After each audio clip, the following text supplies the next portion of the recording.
मेरे पति के देहांत के बाद मैं अपने एक लौते बेटे के यहाँ रहती थी। मेरी बहू का एक अलग ही रूप मुझे देखने मिला, साथ ही बेटे का भी। दोनों के मन में क्या है मैं अच्छे से जानती हूँ। वो चाहते हैं कि मैं वृद्धाश्रम चली जाऊं। उनके जाने के बाद मुझे ये सब देखना और सुनना पड़ेगा, इसका मुझे अंदाजा भी नहीं था।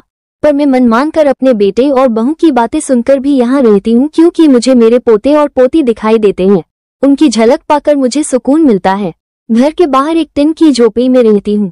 मेरी बहू को कोई दिक्कत नहीं हो, इसलिए मैं घर के बाहर रहती हूँ। बेटे ने थोड़ी मेहरबानी की है तो ऊपर टिन की चादर लगवा दी है। समय समय पर थोड़ा राशन दे देता है तो मैं अपना बनाकर खा लेती हूँ। मैंने अपने बेटे को कह दिया है कि मेरी वजह से उन दोनों को कोई प्रॉब्लम नहीं होगी, बस मुझे यही रहने दे, इसी घर में मुझे मर जाने दे। मैं बस यही चाहती हूँ। मैं अपने आप को खुशकिस्मत समझती हूँ कि मेरे बेटे और बहू कम से कम मेरे लिए इतना तो कर रहे हैं। मेरा बेटा सुबह 9 बजे नौकरी जाता है और बच्चे भी उसी समय स्कूल जाते हैं। फिर शाम को 6 बजे मेरा बेटा वापस आता है। बच्चे 3 बजे आते हैं। उन्हें आते जाते निकलते देख मुझे बड़ा सुकून मिलता है।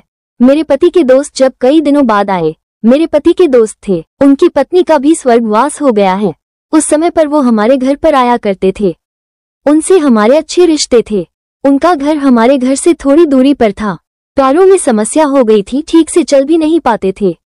वो बड़े दिनों बाद मेरे यहाँ आए। मुझे उन्हें देखकर अच्छा लगा। उनका हाल भी मेरी तरह ही था।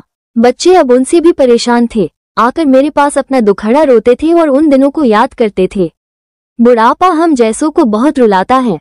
उनकी पत्नी का स्वर्गवास हो गया था और उन्हें चलने उठने में समस्या थी, इसलिए वो तो अपना खाना भी नहीं पाते थे।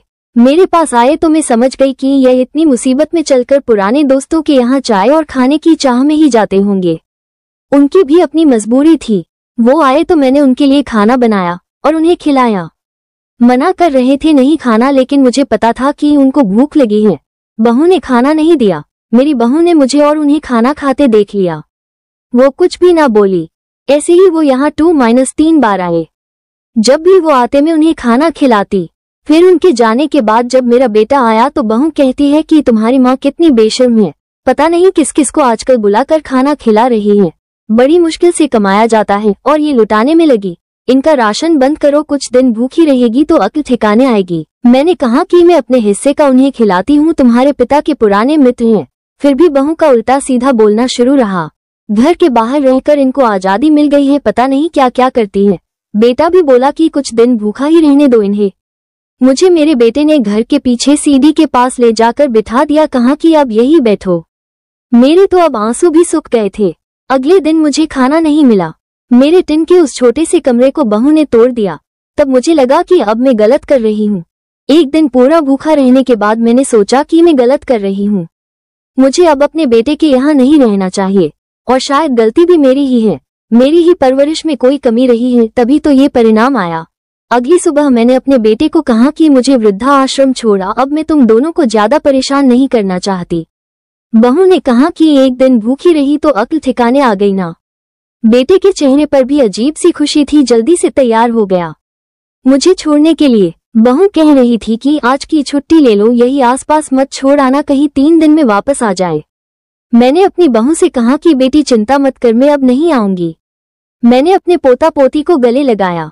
मुझे पता था कि अब मिलना नहीं हो पाएगा। बेटे को भी चाहती थी कि एक बार जी भर के गले लगा लूं, लेकिन वो बोला चलो जल्दी करो। मैंने बहू को कहा कि बेटी अपना ध्यान रखना। मेरा बेटा मुझे छोड़ आया। वहां आकर मैंने देखा कि मेरी तरह कई हैं। थोड़े दिन उदास रहते हैं, फिर सच को स्वीकार कर लेते हैं। मैं अब यहाँ खुश हूँ, कुछ काम भी करती हूँ। मैं चाहती हूँ कि ऐसा कहूँ कि ऐसा किसी के साथ ना हो, लेकिन ऐसा कब किसके साथ हो जाए कोई बता नहीं सकता। लेकिन माँ बाप को ऐसे समय के लिए भी तैयार रहना चाहिए। बस बच्चों को पालकर बड़ा कर दो, उनसे कुछ उम्मीद मत रखो।